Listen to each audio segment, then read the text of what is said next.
Los huesos parietales son dos huesos planos situados simétricamente en las partes laterales y superiores del cráneo, por delante del occipital, atrás del frontal, encima de los temporales y están articulados entre sí en la línea media del cráneo.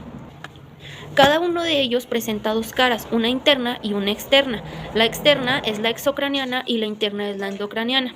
Además, presentan cuatro bordes, uno anterior, uno posterior, uno superior y uno inferior, y presentan cuatro ángulos, dos interiores y dos posteriores. La cara externa es convexa, es lisa y lleva hacia su mitad inferior dos líneas curvas hacia abajo, concéntricas y rugosas, que son llamadas líneas temporales. La superior sirve de inserción a la aponeurosis temporal, mientras sobre la inferior se inserta el muslo temporal. Arriba de estas líneas existe una.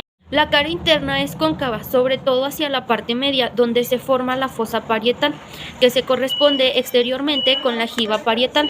Su superficie se encuentra surcada por una serie de canales que se dirigen del borde inferior al borde superior, ramificándose como la nervadura de una hoja. Cerca de este borde superior y paralelo a él existe un semicanal, que con el hueso opuesto forma el canal para el seno longitudinal superior y una serie de pequeñas fosas o fosetas de Paccioni, donde se alojan a los corpúsculos de Paccioni.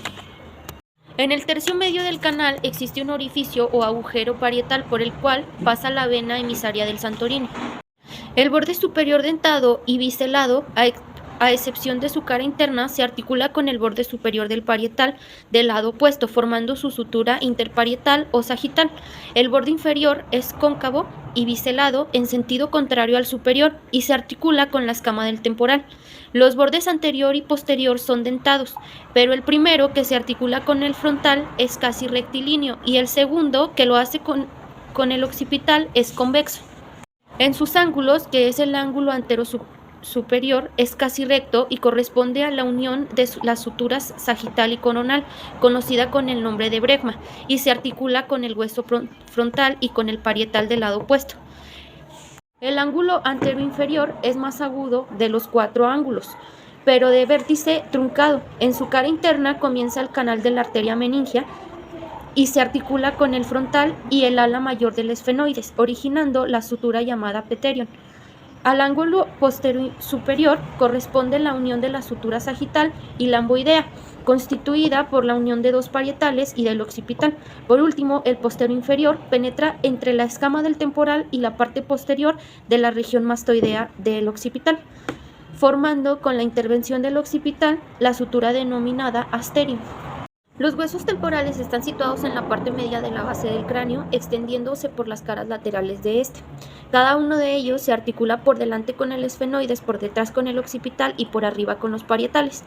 El hueso temporal de un adulto es el resultado de la soldadura de tres piezas independientes en el embrión: la escama, el hueso timpánico y la roca. Estas tres piezas, al soldarse, forman una sola, que va a ser el hueso temporal.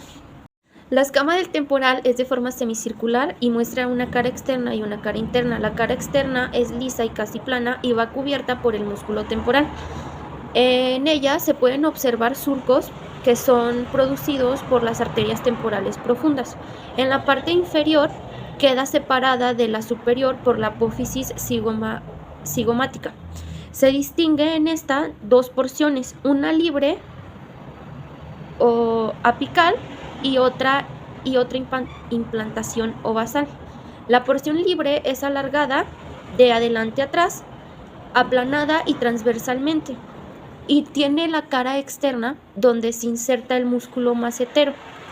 La cara interna, por lo tanto, va a ser cóncava y lisa.